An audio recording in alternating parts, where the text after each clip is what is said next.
Quem tem TDAH tem que passar por um processo de tratamento que envolve desde o uso de medicação até um processo de psicoterapia que busca desenvolver essas competências.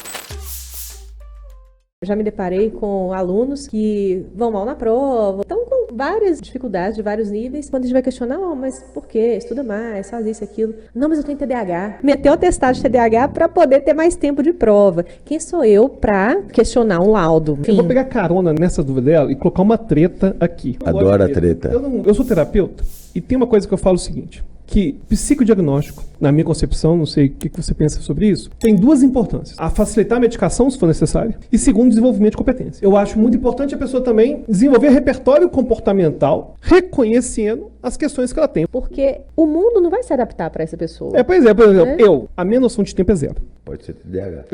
Eu desenvolvi um comportamento de chegar bem antes nos compromissos por conta disso. Então, eu prefiro ter a tranquilidade de chegar 40 minutos antes, porque se eu tiver contando com a capacidade que eu tenho de controlar o tempo como as pessoas normais controlam, eu não consigo. E aí, o ponto que eu coloco é, em que nível que a gente dá mais tempo, por exemplo, para alguém fazer uma prova de TDAH, é acolher, enquanto que não é impedir desenvolvimento de competência para o mundo que é altamente competitivo. Eu queria saber o que você pensa sobre isso. A gente tem que ter cuidado para não entrar numa questão de seleção, do tipo assim, quem desenvolve a competência, ok, quem não desenvolve a competência se ferra. A gente tem que ter um pouquinho de cuidado com isso. Mas é obviamente lógico que quem tem TDAH tem que passar por um processo de tratamento que envolve desde o uso de medicação até um processo de psicoterapia que busca desenvolver essas competências. Então, uma coisa é você entregar um atestado de TDAH para fazer mais tempo de prova. Outra coisa é você efetivamente trabalhar para você conseguir organizar o teu cotidiano e a tua rotina em função do TDAH. Eu acho que quem tem TDAH precisa, de certa forma, de alguns suportes para que eles possam desempenhar e desenvolver as habilidades. Eu acho engraçado eles querem mais tempo de prova, vou falar.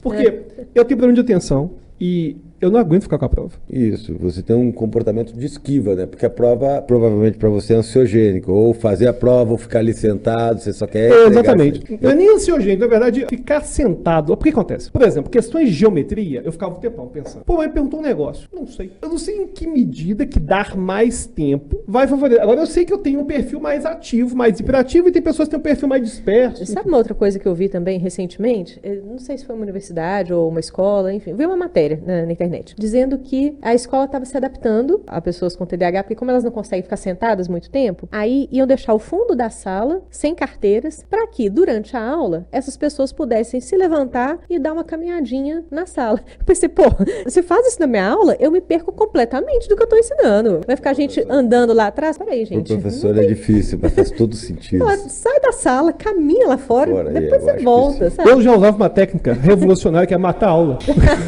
O que você acha dessas questões todas aí?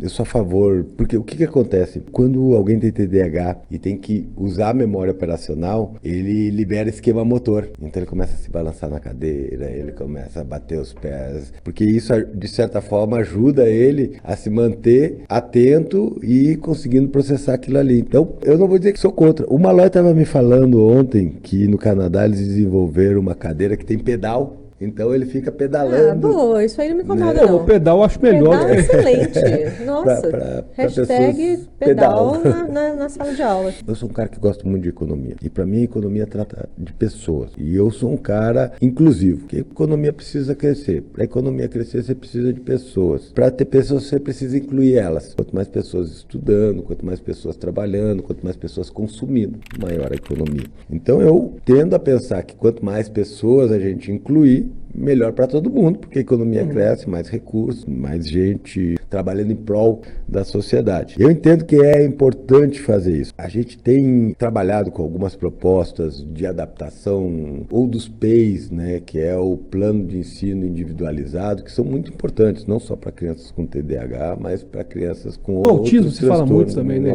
Principalmente no autismo. A gente precisa hoje dar conta dessa questão, de uma sala de aula que é diversa. Isso é um problema bastante importante e que a gente não está olhando com a seriedade que ele tem. Por quê? Porque isso impacta na saúde do aluno e do professor. Então a gente tem que olhar isso e fazer a gestão disso de forma adequada, para que esse aluno tenha os recursos que ele precisa para aprender, para se desenvolver e para, de certa forma, ser incluído dentro da nossa economia. Eu gosto de falar de economia em vez de sociedade, porque se você fala de sociedade, sim. Tem uma parte da população que vai dizer, você fala de economia, todo mundo acha legal, porque diz, não, o cara é produtivo, tem função. Então, para mim, esse é um ponto bastante interessante e importante para nós, né? O que acontece? Acontece que a gente acaba fazendo muita coisa para inglês ver. Então, a gente acaba fazendo soluções que são soluções que não resolvem nada, porque o grande problema da pessoa com um TDAH não é só o tempo que ela leva para fazer a prova, mas a capacidade dela de estudar. Agora, se a pessoa vai ter que fazer uma prova especial para o TDAH e vai ter que ter mais tempo, ela vai ter que fazer em outro lugar, com uma outra pessoa que monitore. E é uma coisa interessante que sempre querem colocar para cima do professor, tem que resolver as tretas. Então, por exemplo,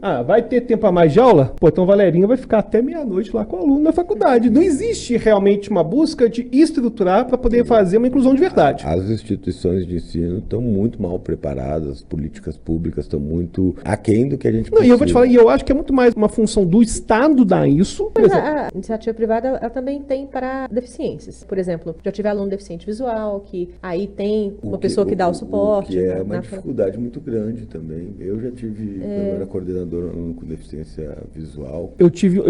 Mas aí tem um núcleo lá na faculdade que aplica a prova para ele, enfim.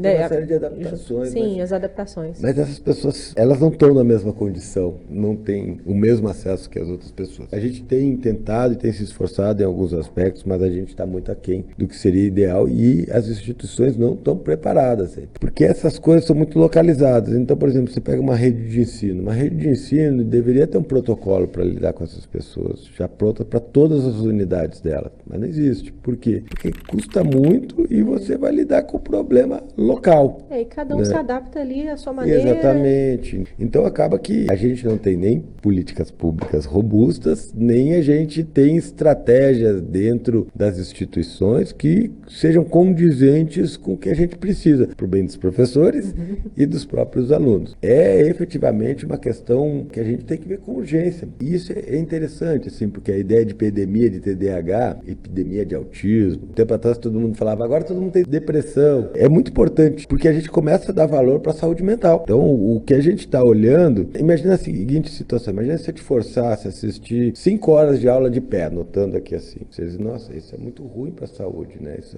vai fazer muito mal, a pessoa vai ficar cansada, ter dores, enfim. Então, é óbvio que a gente não coloca as pessoas numa situação dessas, né? A gente tenta dar algum conforto, abre aspas, entre conforto, para que ela possa estar naquele local e desempenhar o que ela precisa desempenhar. Quando a gente fala de saúde mental, a gente começa a tentar por uma série de questões que antes eram irrelevantes, mas que tinham um impacto muito grande. De novo, eu sei que eu estou insistindo nesse assunto, mas essa é uma questão para mim, que é o impacto econômico disso. A gente está olhando para coisas que lá na ponta vão ter um impacto econômico muito, muito grande para a população como um todo.